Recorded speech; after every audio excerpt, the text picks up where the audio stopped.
জীবনে কখনো কাউকে পরোয়া করো না। নিজের যোগ্যতায় নিজে এগিয়ে যাও।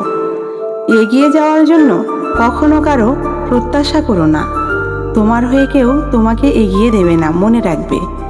তোমাকেই তোমার এগিয়ে যাওয়ার রথের সারথি হতে হবে। কখনো অন্য কারো যোগ্য হতে যেও না। নিজেকে নিজের যোগ্য হিসেবে গড়ে তোলো। কখনো অন্যের মনের মতো হয়ে ওঠার চেষ্টা না করে বরং নিজের মনের মতো হয়ে ওঠার চেষ্টা করো।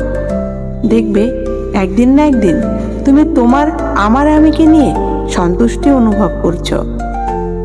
তোমাকে তুমিই গড়ো, তোমাকে তুমিই ভাঙো।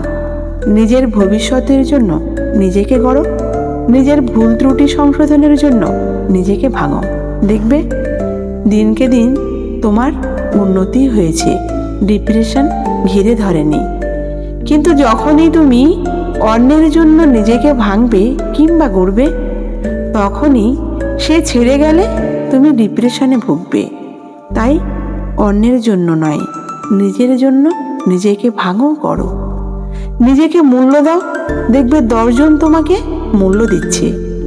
তুমি যদি তোমাকে মূল্যায়ন না করো, তবে পৃথিবীর কেউ তোমাকে মূল্যায়ন করবে না। নিজের থেকে বেশি মূল্য যাকেই দিতে যাবে, তার কাছে মূল্যহীন তো হবেই, বরং অবহেলা, তুচ্ছ, তাচ্ছিল্য ছাড়া কিছুই পাবে না।